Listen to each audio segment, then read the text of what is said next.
Señores, recibimos con un fuerte aplauso a nuestro invitado de hoy, Remberto Pichardo, diríamos nosotros, un plato fuerte en esta mesa. Bienvenido, querido hermano. Claro, pero yo no sé por qué yo soy invitado, porque mira, a ese lo conozco yo de hace muchísimos años. Sí, a ti imagínate tú, y a ese que está ahí delante, ¿qué te digo? Yo estoy conociendo a estas dos damas, pero no ustedes. Exactamente, pero esto es un conversatorio entre hermanos y amigos. Así es. Remberto, has dado declaraciones diversas. Quisiera comenzar con tu opinión sobre el tema de Jardín Botánico. Agárrate, Joyce. ¿Qué se mueve ahí realmente tras bambalinas? ¿Cuál es el proceso a seguir después de que el presidente de la República dijo que no se va a tocar, que se va a tocar, que esto, que aquello, que el otro? En definitiva, ¿cuál es tu opinión sobre este tema? Fíjate que lo que sucede. El plan ellos le llaman ahora solución vial. Pero la verdad es que el problema del tránsito se analizó. ¿Tú recuerdas cuando se hicieron los túneles y los elevados? Que duró de congestionado el tránsito más o menos como 4 a 5 años y luego volvió el problema. Sí. Todo el mundo se puso las dos manos encima de la cabeza. Estamos hablando en vía de construcción del metro, si se quiere.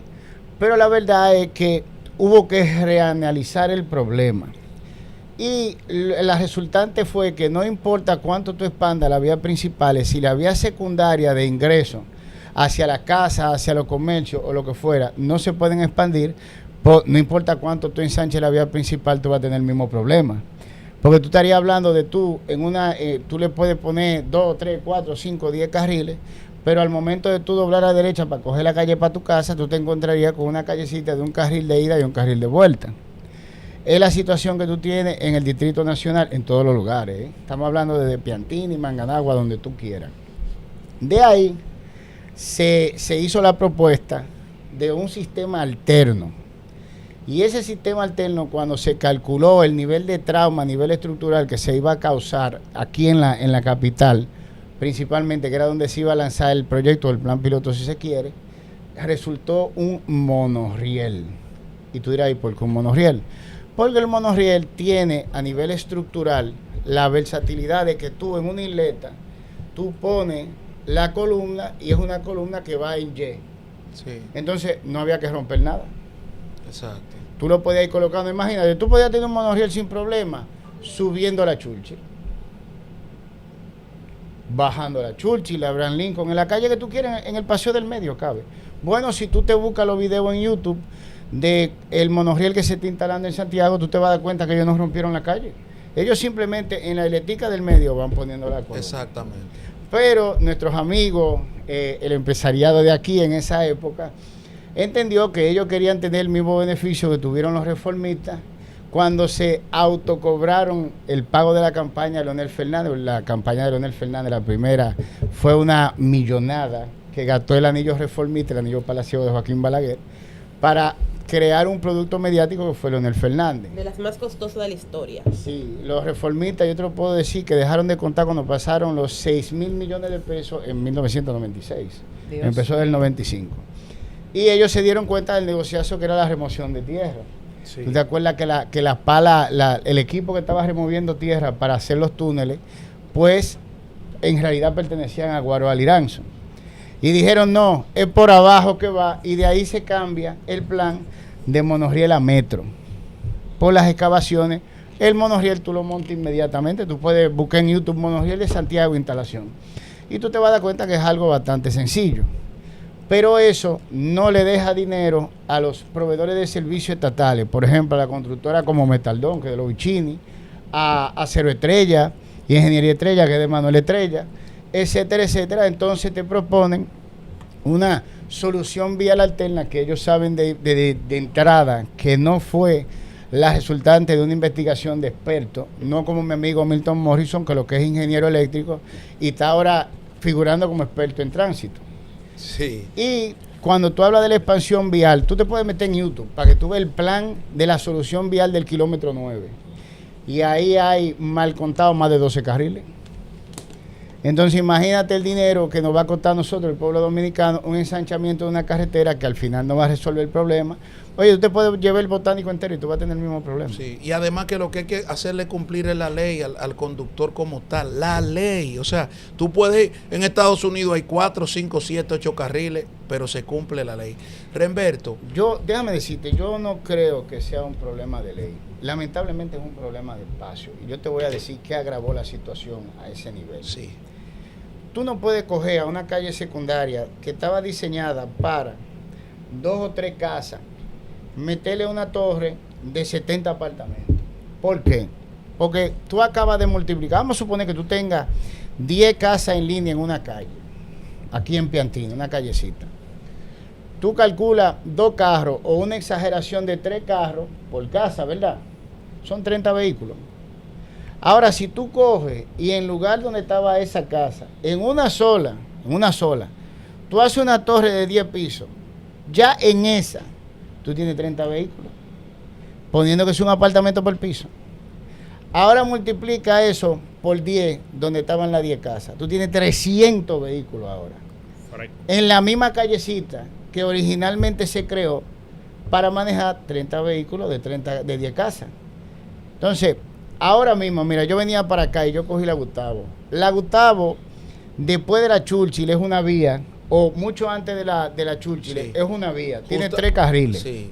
Luego pasa, después de que tú cruces la Churchill, a 2 carriles, en un mismo sentido. ¿Pero qué? Pero fíjate cómo va. No, para que tú veas. Sí. Y cuando tú agarras y pasas la Churchill y tú sigues la Gustavo, en el tramo que está de la Churchill a la Abraham Lincoln, de este lado están haciendo una torre, hermanito, sí, que eso es de comunal. Y cuando tú haces así, mira para arriba y tú dices, y todos los vehículos que están ahí van a ingresar a este pedazo de calle. Entonces ahora tú te imaginas eso a las 8 de la mañana saliendo todo el mundo para el trabajo. Dios. Tú te lo imaginas a las 5 de la tarde llegando todo el mundo a su casa. Y es una sola torre de la que se están haciendo. Pero también es una arteria comercial. Porque ahí tú tienes grandes plazas comerciales, es una vaina increíble. Y restaurantes y bares y todo. Pero la calle secundaria, que es por donde tú vas a circular, no se pueden ensanchar en ningún sitio. Entonces, por más grande que tú pongas la vía principal, cuando tú te ves obligado a ingresar a la vía secundaria, ¿qué tú tienes automáticamente? Un tapón. Y lo tienes peor por una sencilla razón. Tú tienes un efecto embudo. ¿Qué pasa cuando tú estás echándole agua a un embudo al paso? Bueno, pues pasa. ¿Qué pasa cuando tú la echas más rápido? Se te bota por ahí. Claro, claro. Entonces, no es la ley, es que lamentablemente no había espacio. Si tú piensas en la vía, en el sistema viario que nosotros tenemos para vehículos, aquí tú no podías dar permiso, el ayuntamiento no podía dar permiso de hace muchísimo tiempo para hacer ese tipo de edificaciones, para que vehículos de esos propietarios de apartamentos no tuvieran un sistema circulatorio idóneo para poder manejar sin crear un entaponamiento. Y eso no es de ahora, te estoy hablando de que el lío se armó después de los elevados. Y los túneles. Esto se que te discutió. ¿Cuál era la solución? Un sistema de transporte alterno. Se trata de espacio, tan simple. ¿Tú has visto cuántas torres están haciendo en la Nacaona? Ayer yo pasé por la Nacaona y en el pedacito que está de la Luperón a la Privada, yo conté 4 construcciones de torres. Entonces yo me pregunto, ¿qué van a hacer? ¿Van a proponer la solución vial de la Nacaona y le van a quitar un pedazo al mirador entonces? Porque si siguen autorizando torres ahí no van a caber los carros. Y la Nacaona tiene 2 carrilitos aquí, 2 carrilitos aquí, pero se te paran carros de lado y lado, o sea que tú nada más tienes 2 carriles. Bueno, los mismos camiones de cemento que estaban llevando el cemento para esa torre taparon los 2 carriles y había un tapón porque en los 2 carriles de ida estaban la ida y la vuelta. Y eso es en la Nacaona. Entonces yo vuelvo y te pregunto, cuando esas 4 construcciones acaben en ese pedazo, ¿qué van a hacer? ¿Le van a quitar uno al mirador?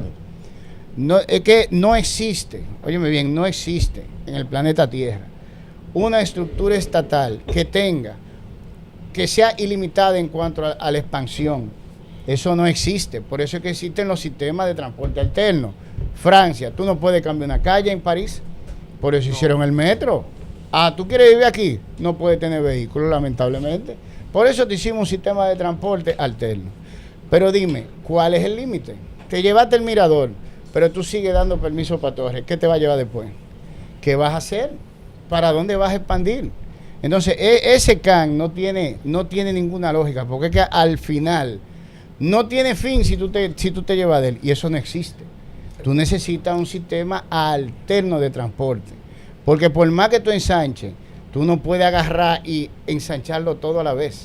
Es peor. Remberto, hace una semana nosotros hicimos un análisis aquí en Despertar Político desde el 1899 con Ulises Heró, asesinado, después la llegada de Ramón Cáceres, asesinado, y cuando observamos que Juan Bautista Vicini fue el presidente transitorio, Burgos, y Jacinto Peinado, es que llega a un acuerdo a nivel internacional para volver la estabilidad política a nuestro país. Pero cuando hago ese análisis, hasta hoy en día, 2025, siguen gobernando los mismos intereses empresariales. Sí. ¿En qué esto va a parar, hermano Remberto? ¿Qué va a pasar con esto? Pero tú lo estás viendo. Va a llorar.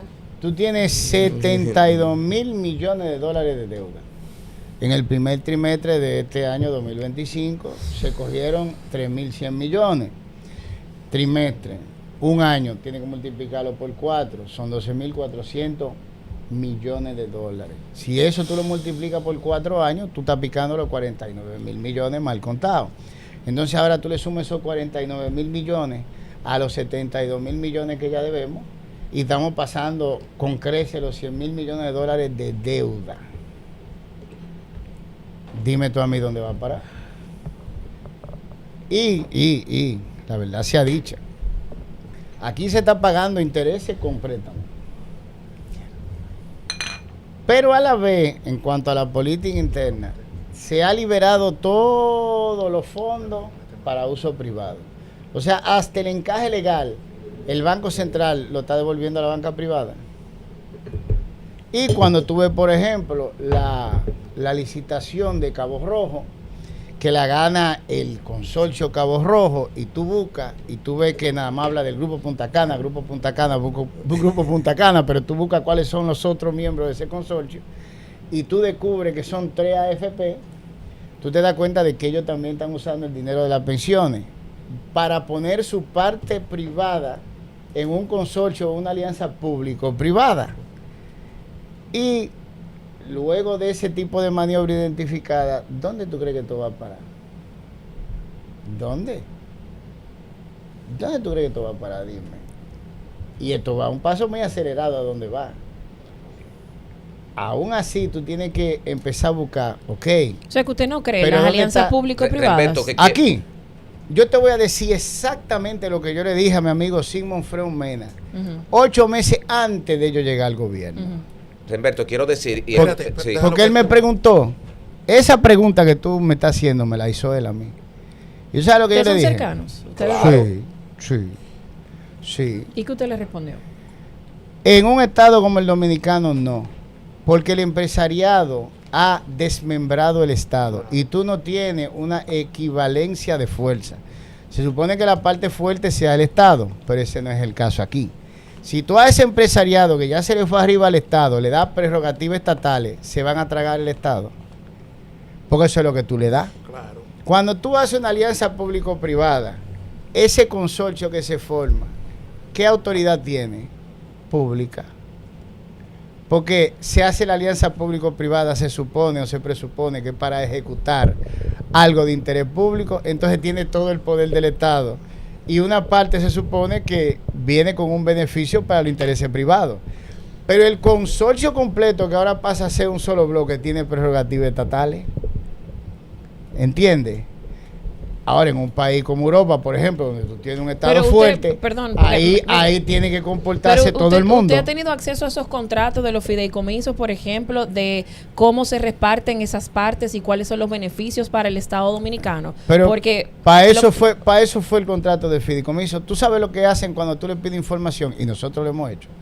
Te dicen que como hay inversionistas privados, el secreto bancario lo protege. O sea que tú no sabes ni siquiera quiénes son los inversionistas o la parte privada. Además, que lo que está a la vista no necesita espejuelo, Remberto, porque la primera o una de las tantas manifestaciones de alianza público-privada la tenemos en la generación eléctrica en los 90, finales de los 90, cuando todos los partidos participaron en repartirle los bienes del Estado a un grupo privado. Y hoy, pero es diferente porque eso fue privatización. No, eso no no fue es la privatización. misma figura, no es la misma figura de los fideicomisos. Una cosa es privatización y otra cosa son las alianzas público-privadas. Déjame son explicarte. diferentes. Déjame explicarte, mija, qué es lo que pasa. Vamos, Joycey. cuando tú conoces los Mi actores. nombre es Joycey. Joycey. Sí. Cuando tú tienes los actores, cuando tú conoces los actores, tú inmediatamente puedes saber para dónde va. Y tú te puedes sentar a esperarlo, ¿eh? Ah, bueno, y como yo no tengo yo te voy a decir, cristal, yo te no voy a puedo decir que va a pasar pero una cosa sin yo saber. Mira, eso es fácil. Ajá. Fácil. Porque tú tienes una persona que tiene una trayectoria haciendo algo, tiene una especialidad haciendo algo. Si tú vas, por ejemplo, donde una persona, déjame ver. Lo Bisonó, por ejemplo. Constructores. Son constructores. Obviamente, si tú ya lo Bisonó en el Palacio, lo más seguro en un 80% es que se trate de una construcción o de algo que tenga que ver con construcción. Uh-huh. ¿Verdad que sí? Claro. O ellos tienen agroindustria, algo de agroindustria. Uh-huh. Si tú ves a una persona especialista, por ejemplo, como Edgar Barnista, abogado especialista en materia impositiva, tú sabes que lo que él va a tratar es materia impositiva. Uh-huh. Cuando tú ves a Leonel Melo en un sitio, él es especialista en ese tipo de estructura financiera y es tremendamente bueno en lo que hace. Leonel Melo ha sido el abogado de Lovicini, bueno, él es socio del Grupo Inicia, dicho sea de paso. O sea, es tan importante su participación que decidieron hacerlo socio del consorcio. Entiendo. ¿Entiendes? Leonel Melo es especialista en eso, al igual que lo era Isaac Conde. Cuando se arma la ley de capitalización y reforma de la empresa pública, que se supone que es el andamiaje jurídico mediante el cual se les vende, oye bien, se les vende una parte accionaria de todo ese complejo de compañías que pertenecían al Estado Dominicano a un socio minoritario, pero que se le entrega el manejo y la gestión de esa empresa a ese socio minoritario. ¿De qué tú estás hablando? Tú estás hablando de una participación de capital mixto. Sí, claro. Prácticamente el mismo esquema de la alianza público-privada, que es lo que hace el socio. El socio minoritario, que así es que se le llama, pues pone una parte de su capital y pasa a administrar por su expertise la empresa cual que sea o el consorcio. O sea, prácticamente tienen el mismo fin. Tienen nombre diferente en cuanto a estructura porque esta tiene un tercero que es un inversionista de fuera. El fideicomiso, ¿qué quiere decir? Tú tienes los socios. Y son por un tiempo establecido también. Los fideicomisos no son eternos, que es diferente a tú venderle una parte del Estado a una institución privada. Fíjate, aquí está pasando todo. Porque si tú hablas de un partner minoritario, tú estás hablando de un socio que está poniendo capital para participar, claro, igual que en una compañía. ¿Qué cambia en el fideicomiso? Que un tercero que no es parte de la sociedad puede invertir dinero. Uh-huh.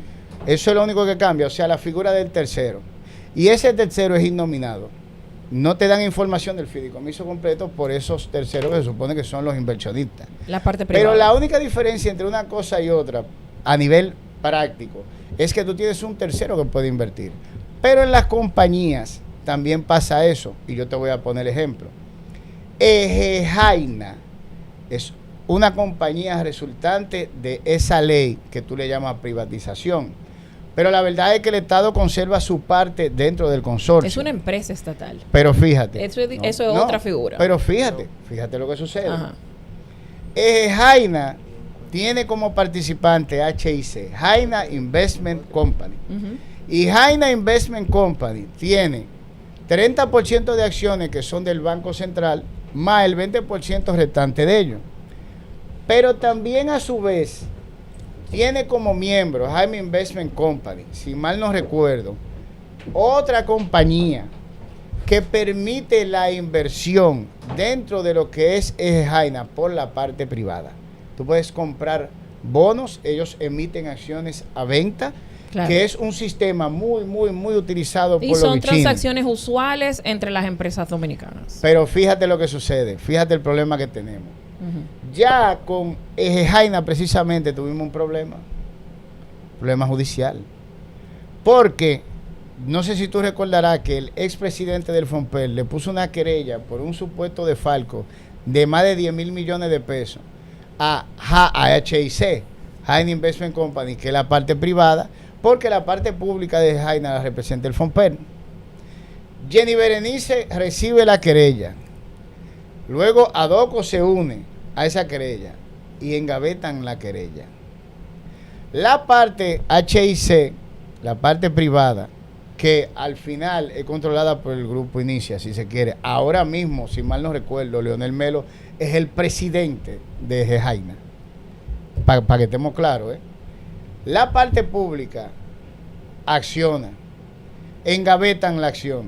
La parte privada se siente tan confiada de que le engavetaron la acción. Estamos hablando de una querella por Lefalco por 10 mil millones de pesos en la época, que se va a un arbitraje internacional en Francia. Creo que fue la Cámara de Comercio Internacional. Y le puso una demanda al Estado Dominicano. Así de simple. El Estado Dominicano, que ha sido atacado, pues entonces, como quien dice contrademanda, presenta un laudo en contra. Se conocen los dos a la vez. ¿Y sabes lo que pasó?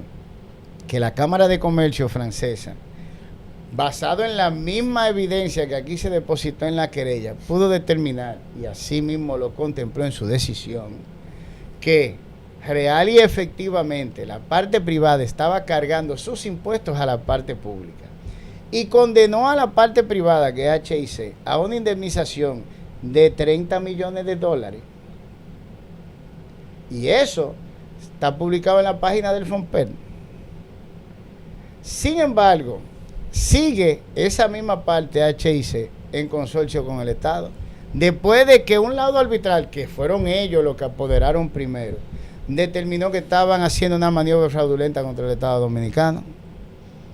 Entonces, ¿cómo tú me explicas eso? Y no solo eso. Jaina participa. Bueno, ellos participaron en la licitación de Manzanillo, 800 megavatios, que se supone que son 4 licitaciones para un total de 2.000 megavatios. Hay 3 que ya están en curso y hay una que hasta donde sé no ha sido adjudicada. Entonces, el problema que nosotros tenemos es que la experiencia siempre, lo primero es que con el mismo grupo siempre, que son los integrantes de lo que hoy en día se llama Consejo Nacional de Competitividad. Y tenemos un historial con cada uno de ellos. Sin embargo, el Estado, a pesar de tener experiencia negativa con ellos, sigue repitiendo con ellos. ¿Tú sabes quiénes son los mayores constructores de las expansiones del metro? Manuel Estrella y Metaldón. Y venden varillas, estructura metálica, cemento y también ponen la ingeniería. Los dos han sido cuestionados. Los dos han sido cuestionados. Manuel Estrella, Punta Catalina. Entonces, si tú tienes un cuestión, el proceso de Manuel Estrella está activo. Sí, claro. Participación Ciudadana le puso una solicitud de investigación el 15 de octubre del 2020 que tenga vetada. Hay un informe del 2017 que dice que Manuel Estrella, que el consorcio Tecnimón, Estrella o Odebrecht, o el orden que tú quieras, se le entregó en el 2014 un avance de 150 millones de dólares que nos reflejaron en las facturaciones posteriores, o sea, desaparecieron. Ellos los recibieron y no los redujeron. Y el informe del 2017. Y después hay un video de Luis Abinader a mediados del 2022 diciendo que Punta Catalina salió, y eso yo lo puse en un programa en La Quinta Pata, entre 1.000 millones de dólares.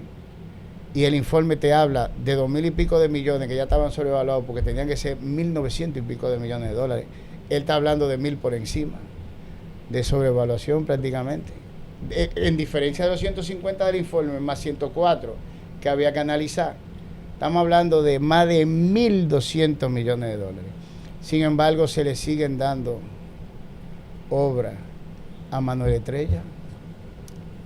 Humberto, a la luz de todo esto que tú hablas del sistema judicial dominicano, entonces, ¿cómo tú describirías la situación del sistema penal en la actualidad? No necesariamente solamente con los temas de corrupción. O sea, ¿estamos retrocediendo, estamos estancados, hemos avanzado un poquito? Aquí no hay sistema, mijo. Aquí no hay sistema. Tú puedes llevarle un video, óyeme bien. Ya yo le notifiqué a Jenny Berenice Reynoso y le dimos un plazo, primero a ella, para que procesara a Manuel Estrella del informe, ese informe público. Ese informe se crea por decreto. ¿Tú sabes quiénes agarraron y hicieron el informe? Para que tú vayas cogiendo. Pepín Corripio, Pedro Brache, Celso Marrancini, Los 3 son miembros del Consejo Nacional de Competitividad, los 3 son funcionarios públicos. Entonces, no Censo 3 veces. Óyeme bien, espérate. Tú tienes a Jaime Ariste Cudel, tú tienes a Agripino Núñez y tú tienes a Reyes, nunca me acuerdo del primer nombre del pastor, una persona sumamente conocida a nivel de los evangélicos, el grupo evangélico, muy fuerte. Y ese informe del 2017, ese informe se le notificó ayer, es un documento público, lo notifiqué yo. Pero Ni siquiera se atrevió a llamar a Manuel Estrella. Pero es por falta de pruebas, por debilidad, corrupción. Es O un es un informe. sistema de justicia para los pobres y para los ricos no hay. Pero mira. Yo hice un programa que yo lo solté ayer, que eso da risa. Oye esto. Se arma una discusión en el Senado entre Antonio Tavera y el presidente sobre el artículo 14 del Código Penal. Y ahí está el video, yo lo puse. Y dice Tavera, yo tengo un problema con este artículo, porque aquí habla de personas sin responsabilidad penal, excepto de responsabilidad penal. Y empieza a hablar de las jurisdicciones y después habla de los funcionarios, de los detentadores de las jurisdicciones. Y el mismo Tavera dice, pues son funcionarios públicos. Entonces, aquí se está hablando de que los funcionarios públicos no tienen responsabilidad penal. Y para que tú veas cómo son las cosas, hace así, mira, y la gente piensa que es a la cámara que está mirando y dice, no es así, Catrén. A Pedro Catrén, que fue el que hizo las concesiones en la ley de extinción de dominio, que no sirve para nada, la ley. Y se oyó un silencio. Y dice él, entonces aquí estamos hablando de que los funcionarios públicos no son responsables. Y ahí se arma un lío con el presidente del Senado. Y el presidente del Senado es que dice que esa es una de las reformas que mandó el Ministerio Público. Jenny fue que mandó eso. Modificaron el artículo y mandó 122, lo dicen ellos en el medio de la discusión, eso está en video. Quien manda el artículo para modificarlo, para que no sean penalmente responsables los funcionarios públicos, según ese video, y se arma el debate y nadie discutió esa parte, es el Ministerio Público. Entonces después hay un video de Luis Abinader diciendo que ellos, conjuntamente con el Ministerio Público, habían mandado del Poder Ejecutivo una serie de modificaciones para endurecer las penas a la ciudadanía. Entonces tú tienes un código que a ellos lo hace totalmente impune. O sea, tú llegas a un ministerio, al de educación, que tiene más de 400,000 millones de presupuesto, y a ti te da la gana de transferir 300,000 millones a una cuenta personal tuya y a ti no se te puede perseguir penalmente, según ese código. ¿Tú estás oyendo? Sin embargo, a nosotros los ciudadanos, me imagino que nos pedirán la guillotina, porque ellos están, y así dice Luis en el video, para endurecer las penas, para darle instrumentos necesarios al Ministerio Público, a la Policía Nacional, para perseguir el crimen en la República Dominicana. Lamberto, mi pregunta va en dos direcciones. ¿Desde cuándo comienza esa preponderancia del empresariado, esa plutocracia? ¿Desde que llegó Leonel? 1996. Entonces, sí. ¿Por qué no se veía eso tan a la clara con Balaguer? ¿Por qué no se veía así? Porque tenía un aparato represivo que lo controlaba a ellos. Exactamente. Wow. Cuando lo llamaban del palacio, muchos se orinaban en los pantalones. Acuérdate que yo soy sobrino del Chino Pichardo, hijo de Renberto Pichardo, hermano menor del Chino. Wow. El Chino Pichardo de los 12 años de Joaquín Balaguer, yo nací en esa estructura. Pipí se hacían. Algunos llegaron a defecarse encima. Sí, pero los empresarios también crecieron muchísimo en los gobiernos de Balaguer. Sí, pero fíjate, eso se llama una alcancía humana. De millonarios humana. Pasaron a multimillonarios. Sí, pero eso se llama una alcancía humana. ¿Qué importa el dinero que tú almacenes si yo tengo control de ti? Pues ese dinero es mío. Cuando yo lo quiera, tú eres mi cuenta de banco y ni siquiera está nombre mío. Hasta el sol de hoy son multimillonarios. Porque se desensambló esa máquina. Guaro Aliranzo era empresario. ¿Por qué nadie discutía? ¿Tú sabes cómo le decían ellos a Guaroa? Don Guaroa. Don Guaroa. Guaroa no era empresario. ¿Y por qué le tenían ese temor a Guaroa? Hipólito Mejía, que priva en Guapo, le dice Don Guaroa. Don Guaroa. O le decía porque ya murió. Increíble. ¿Qué tenía de especial él? ¿Qué tenía de especial Don Guaroa? Que era parte de esa estructura, parte del anillo palaciego, de Joaquín Balaguer, así de simple. De un régimen sangriento. Exactamente. Claro. Lo que habla mal de ellos, pero habla peor del empresariado. Porque si de la única manera que se comportan es con un régimen sangriento instaurado, ¿Qué dice eso de la persona de ellos? Mira, yo te voy a decir algo pero para con una que tú mano te te rías. golpea y con otro te soba la espalda. No, o sea, mira, la verdad no. es que hicieron y deshicieron también en los gobiernos de Balaguer. Pero es que, se le entregaron barrios pero enteros. es que son el mismo grupo. Déjame explicarte. Tú tienes ahora, el empresariado que tú tienes son los nietos de los testaferros de Trujillo y de Lili. Tienen los mismos nombres, inclusive todos los Vicini tienen que tener un Juan Bautista metido en el medio. Sí. Es igual que los Marrancini tienen que tener un Celso. Eso es increíble. Y tú, mira, yo he cogido libros de historia y cuando lo leo, yo a veces digo, pero espérate, y volteo a ver si es un libro actual, si yo me equivoqué de libro. Pero son los mismos nombres, sí, lo que cambia es el segundo apellido. Entonces, fíjate qué es lo que sucede. Balaguer sabe que esos son los testaferros de Trujillo. Balaguer era el asistente personal de Trujillo. Desde, como dicen los ibaños, desde chiquitico. Una copia barata. ¿Entiendes? No, era la parte diplomática. Trujillo hacía una y mandaba a Balaguer a resolverla. Así de simple. Él aprende, se queda con el aparato represivo porque no tienen para dónde coger, es con el que tienen que quedarse. Porque esto se dividió en dos de una manera muy clara. Parte financiera, parte de fuerza del Estado. Cuando sube Leonel, que ese aparato se desensambla, ya ellos no tienen control y toman control primero indirecto del Estado y luego en 2017 con el Consejo Nacional de Competitividad directo de la finanza pública. Es un decreto 389-17. Y de ahí en adelante son ellos los que controlan el Estado. Pero no tienen freno. Pero mira, para que tú te rías. Lo que hicieron el informe contra Manuel Estrella están junto con Manuel Estrella en el Consejo Nacional de Competitividad. Eso da risa. Pepín Corripio es miembro del Consejo Nacional de Competitividad.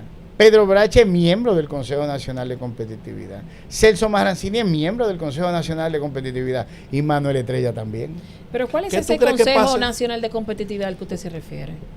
¿Cómo que cuál? Eso es un órgano estatal. ¿O la Comisión Nacional de Competitividad? No, señor. Consejo Nacional de Competitividad. Bueno, yo tendría que revisarlo. 389-17, búscalo. ¿Tú quieres? Te lo busco. No, yo te lo voy a buscar. No, yo tengo un internet full ilimitado. No, pero ven, yo te lo voy a buscar. Que esto pero una pregunta. Gracioso. Estos poderes fácticos o estas grandes familias que no llegan a 15... Uno pensaría que salieron en la época de Trujillo, pero la realidad es que si ponemos, por ejemplo, los Vicini con los Cabrales y los dueños de Bancrédito, que ahora se me pidió el apellido de... No, lo del Bancrédito.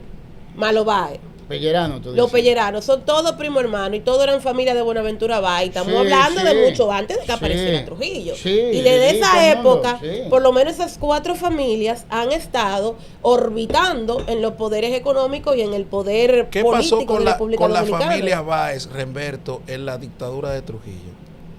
¿Qué pasó con los descendientes de Báez? Bueno, imagínate tú, cuando tú eres la competencia del grupo que de tú, esta pelea, pues ellos están juntos en un consejo para controlar hacia abajo, pero ellos entre ellos se comen los caramelos, Claro. Eso es, hoy yo estoy arriba, te jodiste tú, porque por ejemplo yo te lo puedo poner por el mismo Ramoncito Báez, con Hipólito estaba reinando, pues, por Dios, pero los gastos del Estado eran por una tarjeta de Baninter. ¿Entiendes? Ese era el grupo que estaba bateando y todos los otros estaban conspirando para comerle los caramelos. Antes de eso era al revés. Y así sucesivamente se han pasado la historia. Ahora están divididos en 3. Está el grupo del Este encabezado por Fran Rainier, y está el grupo del Norte encabezado por Manuelito Estrella, y está el de aquí de la capital, porque el sur aparentemente no tiene uno, que está encabezado por los Vicini.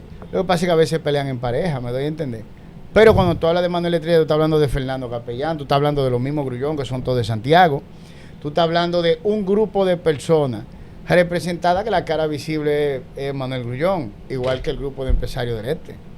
O sea, son grupos que ellos pelean en pareja contra nosotros, ellos viven matando entre ellos. Mira, el decreto. Te voy a decir quiénes están ahí.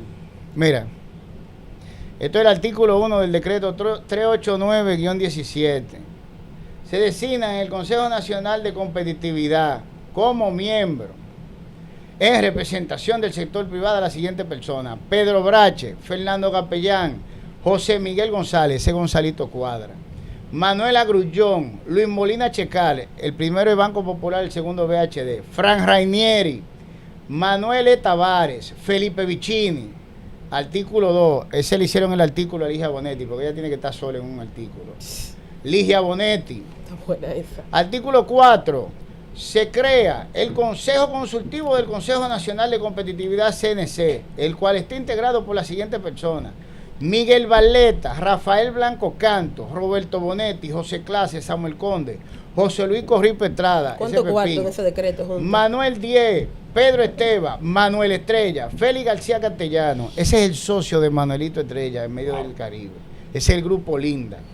Carlos Guillermo León, Aquil Hernández, Franklin León, Celso Marrancini, Carlos José Martí, eso es Costal, eso es combustible. Ramón, junto con Billo, Ramón Menéndez, Marcial Narri, Monseñor Agripino Núñez Collado, fallecido, Mercedes Ramos, eso es Grupo Ramos, Héctor Rizek, Samir Rizek, Gustavo Tavares, Juan Manuel Ureña, Bernardo Vega, Juan Vicini, Máximo Vidal, José Vitiene, Elena Villella. Entonces tú te vas al artículo 6 para que tú entiendas cómo empezó esto, ¿verdad? Oye lo que hace. Se elimina el Viceministerio para la Gestión de la Competitividad del Ministerio de Economía, Planificación y Desarrollo y se instruye al Ministerio de Economía, Planificación y Desarrollo y al director ejecutivo del Consejo Nacional de la Competitividad CNC tomar las medidas necesarias para la reubicación del personal y hacer las coordinaciones correspondientes para que los temas y asuntos técnicos vinculados a la competitividad nacional a cargo del Ministerio de Economía, Planificación y Desarrollo sean transferidos a la dirección ejecutiva de ese consejo. Tú sabes lo que hace el Ministerio de Economía y Planificación, ¿verdad? Son lo que hacen las proyecciones. El extinto Ministerio de Economía. Ellos dicen que ahora es uno, pero fue por este grupo que pasó eso. Eso se llama ¿también? Control. Pero ellos son los que, tú no viste lo que ellos hacen. Ellos son los que reciben los datos técnicos y hacen las proyecciones para que se haga el presupuesto. Pues tú lo acabas de oír. Remberto, yo tengo un decreto. Finalmente, Remberto, ¿qué tú crees que pase con el caso Donald Guerrero? La mención que le hace el Ministerio Público a Pepín Corripio y toda su familia, menciona sus empresas, menciona las empresas de José González Cuadra. ¿Crees tú que esa familia está molesta con el Ministerio Público? No, fíjate que lo que sucede. Tú no puedes procesar a una gente sin la parte entera. Si yo te digo a ti que tú agarraste y recibiste un soborno, o si dicen Remberto le entregó un soborno a Linares, no pueden decir Remberto entregó un soborno, punto. Exacto. Porque no hay expediente. Porque el primero que va a decir, ok, yo le entregué un soborno a quién. Soy yo me voy a explotar de la risa. Entonces hay que ponerle que me entero. Ahora, ¿qué hizo el Ministerio Público? Para poder procesar a ese grupo político, como quien dice, quitárselo de arriba al grupo empresarial, tiene que mencionarlo todo en el expediente, porque si no, no hay una maniobra que procesar. Claro. De eso se ríe todo el mundo. Pero lo menciona y no lo procesa. ¿Tú sabes cuántas veces está mencionado González Cuadra en Operación Calamar? Más de 90. Que entre él y Donald Guerrero, prácticamente eso es lo que dice la acusación del Ministerio Público presentada. Extorsionaron a Mustafa Bunabá para que él agarrara e hiciera dentro de una contratación, le dio una parte, por ahí es que va. ¿Dónde está González Cuadra? Aquí en este consejo sentado. Tú te metes en cnc.gov.do y tú buscas la composición del consejo y ahí está González Cuadra, muerto de la risa, sentado. Luis Abinader forma parte de este consejo. Luis Abinader y todos los ministerios que manejan cuartos que son dependencia del Poder Ejecutivo están en este consejo, para que estemos claros. Y ahí está él, al lado del presidente, y prácticamente por encima de ese es otro que tiene, déjame ver, está en el Consejo Nacional de Competitividad, está en Urbe y es proveedor del Estado a la vez. Celso Marrancini es el director del Fideicomiso Punta Catalina, ¿no es? Sí. Está en el CUET y está en ese consejo, es 3 veces funcionario. Y así sucesivamente. Entonces, bueno, pero mira, Lisandro Macarrulla, cuando lo mencionaron en la acusación Medusa y no lo procesaron a Padre era ministro de la Presidencia y por default miembro del Consejo Nacional de Competitividad. Pero aparte de ya Lisandro Macarrulla había sido presidente del CONEP. Sí. Porque en ese consejo tú tienes 4 expresidentes. Pero por eso del que te estoy diciendo, Remberto, que independientemente nada, de todo no le va a eso, pasar nada. Sí, pero esa gente en algún momento terminará muy molesta, o bueno, está molesta por la simple mención, porque esa mención y ese bailoteo, por ejemplo, Macarrulla, que le someten al hijo, ¿quién iba a decir que Macarrulla en un gobierno que él colaboró le iban a someter al hijo a la justicia y lo iban a condenar? Mira qué es lo que pasa con Macarrulla. Yo te voy a decir una cosa. Mira, yo notifiqué a Luis Abinader y al Consejo Nacional de la Magistratura para que, como Jenny Berenice Reynoso, a la cual también se le dio un plazo de 15 días para que procesara a Manuel Estrella con el informe gubernamental como prueba, ni siquiera lo llamó para que si ella no hacía nada la destituyeran. Y no van a destituir a Jenny. Yo te lo puedo decir. El plazo se vence el día 2, es de 15 días. Porque ninguno de los miembros de ese consejo lo puede tocar ninguno. Si tú ves que Lisandro Macarrulla paró haciendo un acuerdo, un hijo de él, no fue porque al gobierno dominicano le creó roncha lo que hiciera o no hiciera Lisandro Macarrulla. Tú puedes estar seguro que Lisandro Macarrulla a quien sí molestó fue a uno de esos grupos que a su vez integran ese consejo. Pero no es verdad que ninguno de esa estructura estatal, que son empleados de ese grupo todos, porque déjame decirte, para que estemos claros, te lo voy a ir diciendo por nombre. Luis Henry Molina, presidente de la Suprema Corte de Justicia, es de la oficina Pellerano y Herrera, de abogado. Tú tienes, de esa misma oficina salen Yayo San Lobatón y Sigmund Freud Mena, Pellerano y Herrera. El vicepresidente ejecutivo del CONEP, César Largán, también es de su oficina, Pellerano y Herrera. Hasta Juana Barceló es de Pellerano y Herrera. ¿De dónde sale Napoleón Esteve Lavandiera? ¿Y cuál es el delito? Yayo San Lobatón sale, Yayo San Lobatón sale junto con Sigmund Freud Mena y forman la oficina Staff Legal. Y ahí se asocia a Napoleón Esteve Lavandier, que luego para en la Suprema Corte de Justicia y ahora es presidente del Tribunal Constitucional. Y Jenny Berenice Reynoso, para ser procuradora, tuvo que agarrar y alinearse con ese grupo, aparte de que Jenny era, según el Wikipedia de ella, abogada de recaudadora de valores tropical, eso era de los Pelleranos. Dinay Asociados, es una oficina empresarial en Santiago, al igual que Cabral Ibáez, porque la gente conoce la parte pública, pero no la parte privada. ¿Qué quiere decir eso? Que toda la estructura estatal a nivel judicial está manejada por los empleados de ese grupo. Así de simple. Y yo te puedo decir que Staff Legal tenía como cliente a Fran Rainieri, tenía como cliente al mismo Abraham Hasuri, que estaban los dos matándose, tenían los mismos abogados, tenía a Lubichini de abogado. O sea que estamos hablando de que ellos llaman directamente a sus empleados. Ellos no necesitan pasar por donde Luis ni hablar con Luis para nada. Que quiero decir, pero perdóname, antes dame decirte algo claro, que tú tal vez no lo sabes, yo sí, pero te lo quiero decir. Pero yo lo que te quiero decir. Mencionar dos abogados y los clientes de esos abogados como si fuera un delito, por eso le pregunto cuál es el delito. Porque ustedes como abogados que tienen oficinas de abogados, al igual que Yayo, al igual que Sigmund, ¿cuál es el delito de tener un cliente y que ese cliente después sea una persona que esté allegada a ti? La verdad es que yo entiendo que es un discurso pobre, es una realidad. Yo no soy político, mi hija. No. Yo sí, pero quiero decir, no estoy diciendo que usted sea político, político, pero la conjetura que usted está haciendo es sumamente preocupante. Quiero decir algo, Joyce. ¿Para quién? Espérate, ¿para quién es preocupante? Es sumamente preocupante que usted arme esos hilos,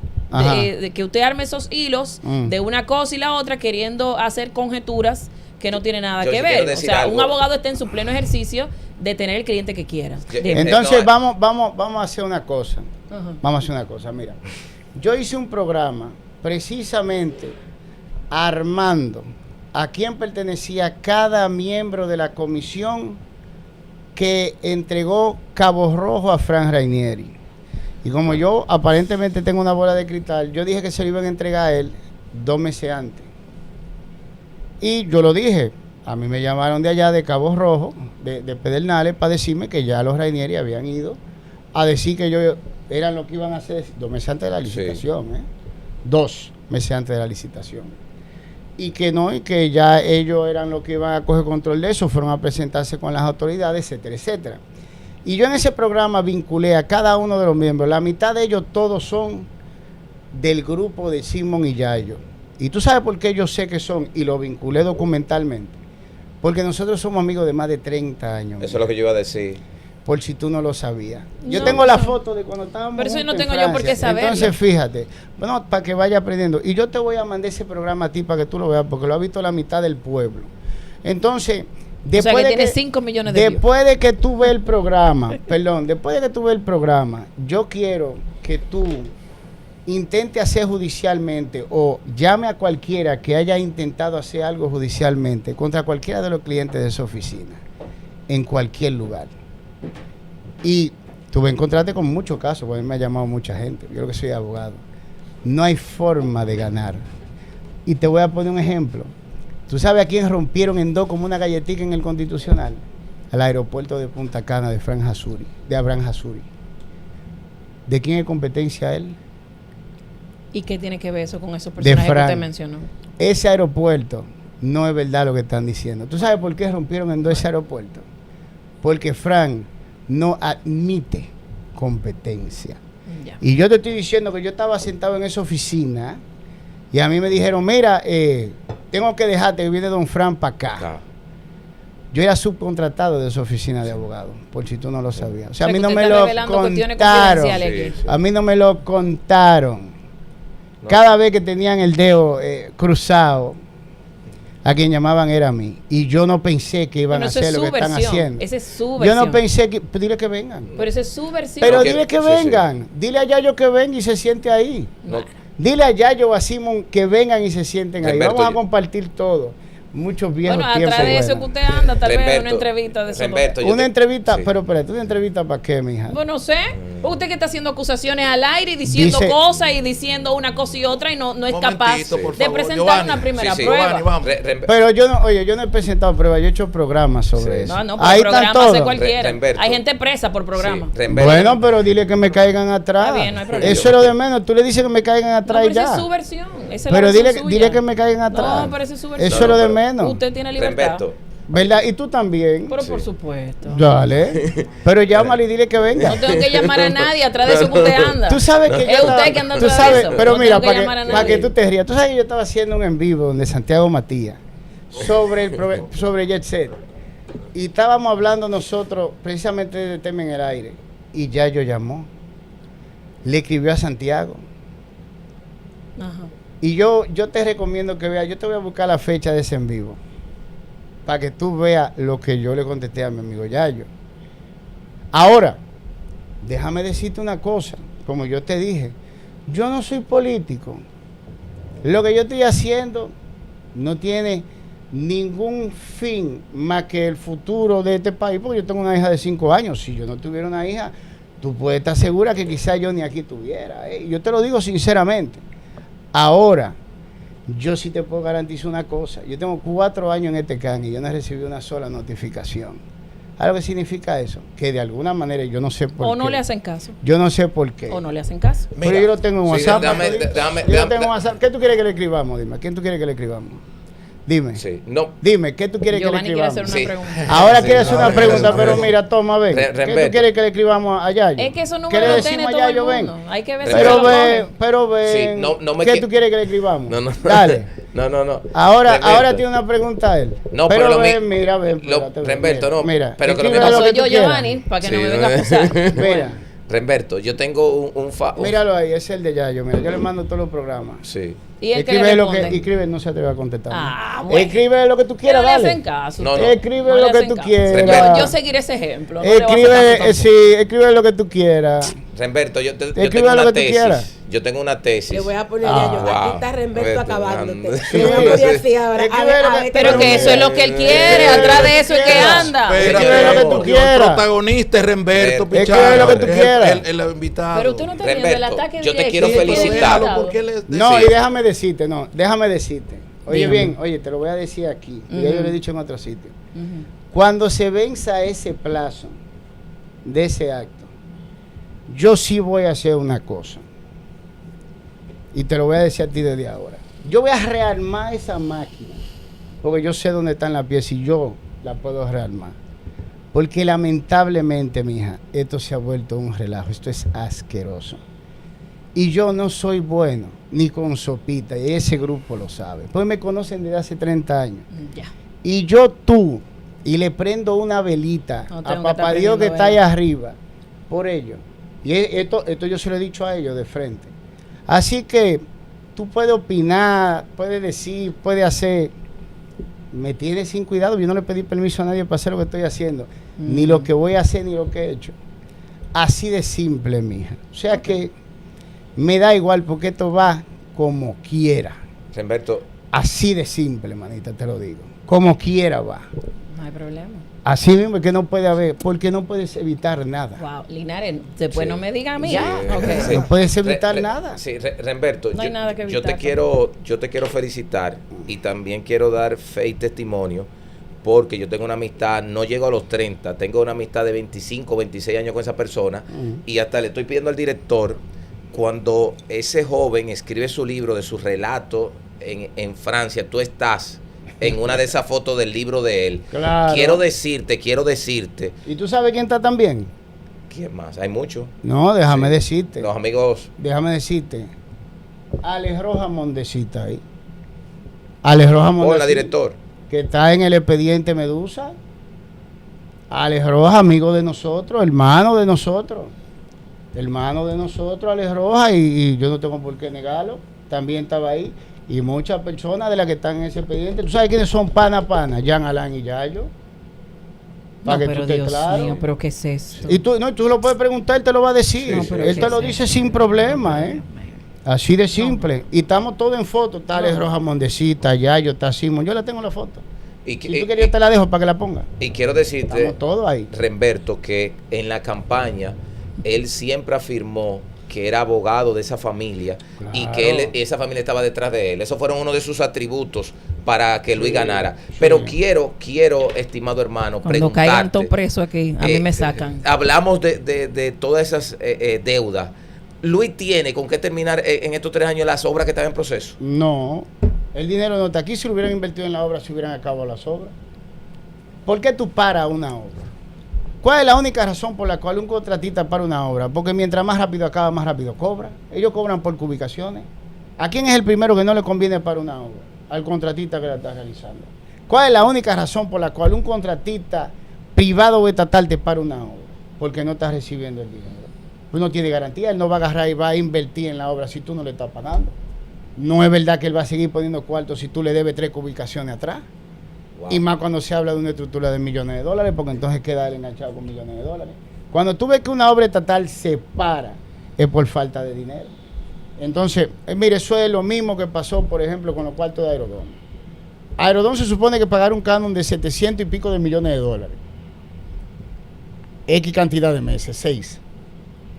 A los 7 sale una publicación diciendo que Aerodón tomó un préstamo de 900 millones para pagar el canon. O sea que no tenían el dinero que ellos ofertaron pagar. No lo tienen por una sencilla razón. Esa compañía no es Vinci Airports la que tiene los 70 aeropuertos. Las acciones de Aerodón las adquirieron 2 compañías. Una se llama Vinci Airports Atlántica y la otra se llama Vinci Airports Dominicana. Adquirieron 50 y 50 de las acciones de Aerodón. Y ninguna de las dos son Vinci Airports, que es la que maneja los 70 aeropuertos a nivel internacional. Entonces cogen un préstamo e inmediatamente el túnel que se está haciendo en la 27 arrancó y no ha parado hasta el día de hoy. Eso que llevan un retraso precisamente porque estaban parados por la falta de cuarto. Es la única razón por la cual una obra estatal se pare por falta de dinero. Y quiero decir, ya lo último, Linares, para que la gente esté contento, y Joyce, para terminar contento. A ver. Que yo le hice una entrevista a Remberto y Remberto decía que los poderes fácticos estaban con Carolina y con Yayo. Y Yayo me llama por teléfono y le digo que tengo ese corte. Y digo, hermano, lo subo. Y me dijo, sí, súbelo. O sea, para que ustedes vean. Me dijo, sí, súbelo. Humberto, darte las gracias por este conversatorio que hemos tenido.